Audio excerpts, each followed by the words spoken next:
at Willow Creek Farm in Belmont, New York.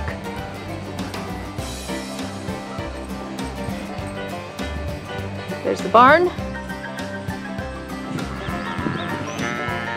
A few of the young heifers.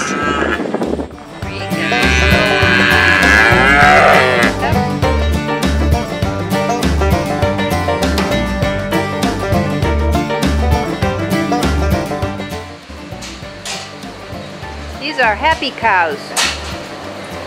They're happy cows because they're organic and they're extremely well fed and well cared for, and they make organic milk for Horizon.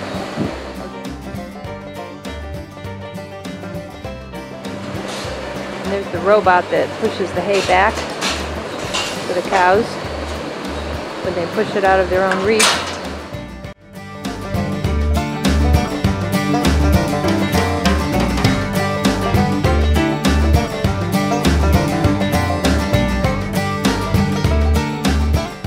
Of course, every farm has to have barn cats.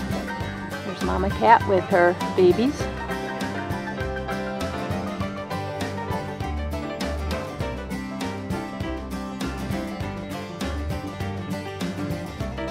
Okay, this is Farmer Chuck. Hey, and it's gonna show us what we have right here.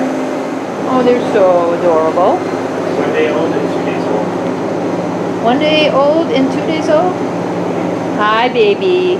You are cute. And so are you. Okay, they range from probably 2 weeks old to about 8 weeks old. And they're in a group setting, so we can bring in up to 12 calves. And they're here for 12 weeks, until they're 12 weeks old. So we're up in the hayloft. This barn has gone from loose hay to square bales and now back to loose hay.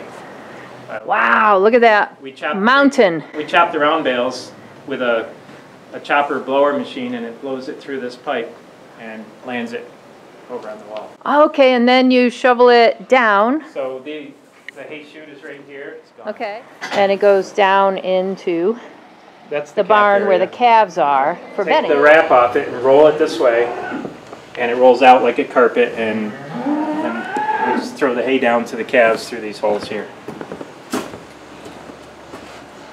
Goes out and drives through and spreads the hay in the stall. But that's how you get the bedding over to where the cows are. Right. Yeah, it has a spinner on the back side that shoots the hay into the stall, and then we go into the Okay. So this is an area where he has stanchions for the cows. Only 5 stanchions, all the rest is free stall. And this way the cows can be here if they need to get bred. They use, of course, artificial insemination for breeding so they can plan their herd and they don't have to keep a bull.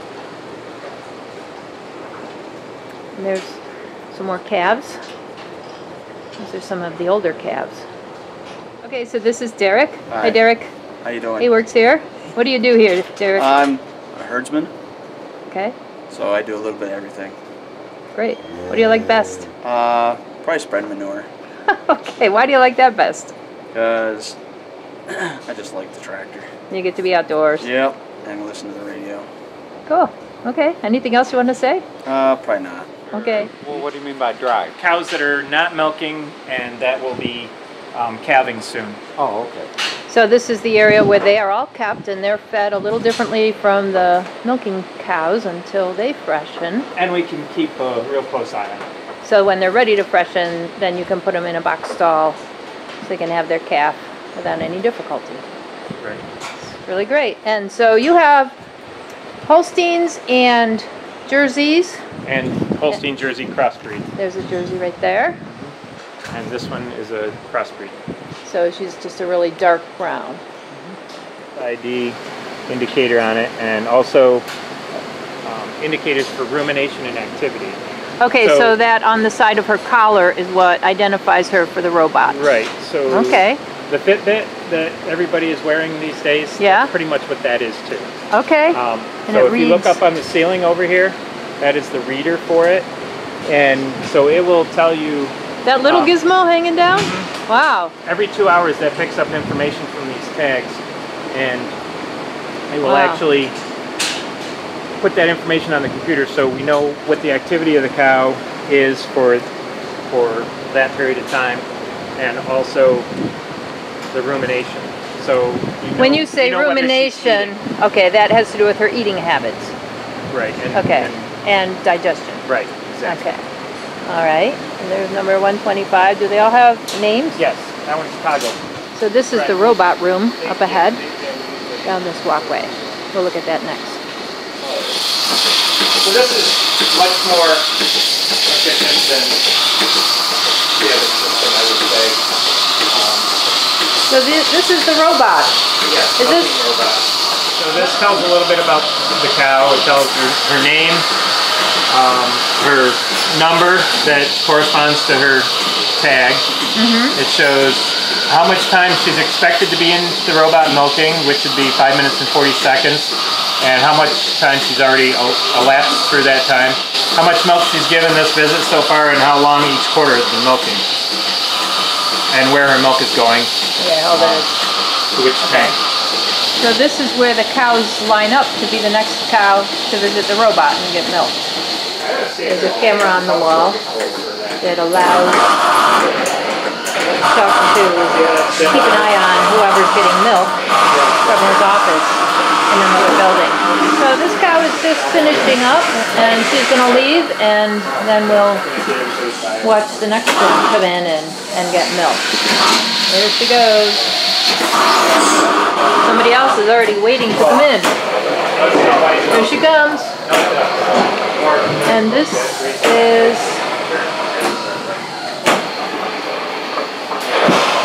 Appalachian. So there goes the robot.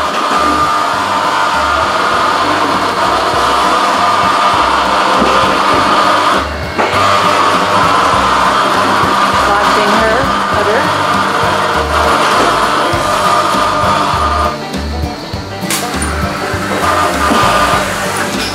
Cleaning the washes.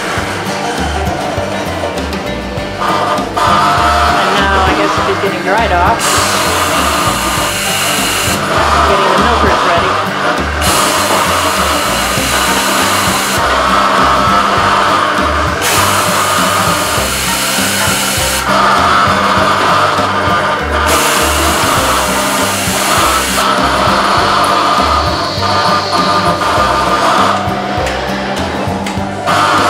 This cow has a relatively small udder.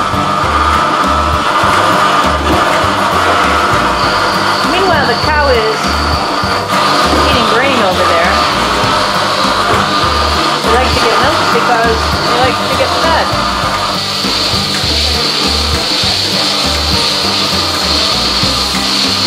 You can see the milk going down the tube and into the pipeline. So she averages about 4 minutes, and she's about halfway done. She's a really quick cow for getting milk. She's already finishing up.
That is a presence sensor with the red light. It tells that there is a cow in the box.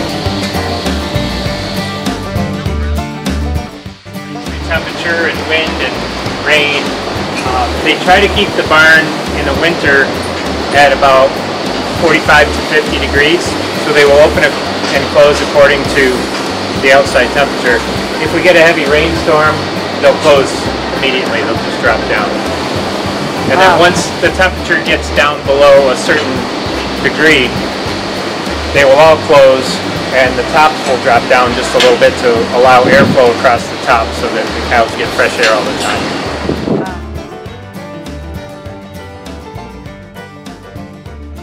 So this is the dashboard, and it gives all the statistics about each cow. And I picked one cow, number 12, and this is the information that their neck tag sends back to the computer. It tells what their production is, which is the black line. That cow is making 95 pounds of milk a day. The blue is the activity. If there's something different out of the ordinary, it puts a square. So that's more than 20% different from ordinary. So right here, she probably was in heat. And so it'll tell us, keep an eye on her. And then the light blue is the rumination, and that's total minutes rumination. So down here, it would make you think she was sick, where actually she had a sore foot, and that's why she was off feed, and she also was not eating. She wasn't eating well, and she wasn't walking around the barn well. So it gave us an alert on the screen to go check her. That we do this often. We look down through. This cow, I would say, was in heat yesterday. So the red is telling us heat probability is really high, and that's true because I know she wasn't ESR standing. So, but she was too early into the profession. So I can actually enter that information for yesterday. And then you can watch for her next time around. Yeah. And now watch this here. So you pop that in heat. So this is the office that's attached to the barn.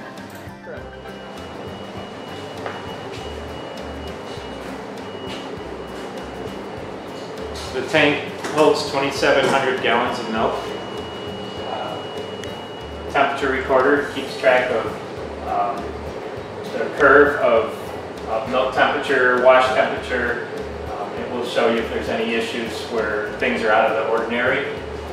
We have calibration charts that tell how much milk is in the tank according to the needle on the side when they allow the milk to go up through. They have to swap the green hose, goes onto the end of the milk valve. So where does the milk come in? Which right now the milk's coming in right here. Okay. And then when the tank is washing, this is a holding tank for the milk. So the cows can continue to milk while the milk truck is here, picking up the milk, the tank washes, and then all this milk drains into the bottom of the tank and starts cooling. We have a plate cooler on the side that pre-cools the milk, so every time a cow's milk gets pumped through the stainless line, water from the well goes through this plate cooler on the opposite sides of the plates and actually takes the milk from 102 degrees down to about 75 degrees. So that's pre-cooler or plate cooler.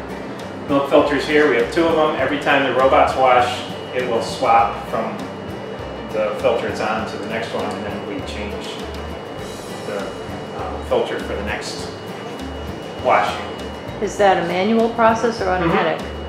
Manual. Changing the... So it swaps automatically and then we change it out manually. So every 12 hours the robots wash all the way to the milk. All the pipes that the milk goes through. Which this is a 1-inch line that brings all the milk over from the robots. Back here, pretty noisy in here. These are the units that cool the milk. We have two compressors. When there's a low demand, one compressor is going. When there's a high demand for cooling, then both of them are going. And we also have a preheater here, which takes it is full of water, which is on its way to the water heater, and it runs these compressor lines through that water. They're very warm. heat it up to about 140 degrees before it even hits the water heater. So there's a little bit of an efficiency savings in our hot water use for the barn. And then this whole facility right here, the office, the bathroom, the milk room, and this room are all heated by milk. So it takes air out of this room and runs it through the overhead ducts to heat the other rooms. This is an outdoor view of the milk tank, the bulk tank. And this is a grain bin.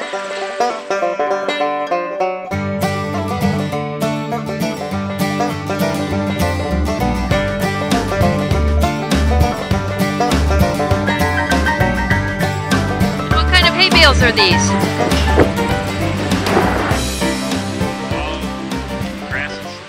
All for the milk cows for the winter. Approximately how many bales are stacked there? We baled about 2,700 bales this year. How much does each bale weigh? Approximately. Approximately 1,500 pounds. That's a lot of hay.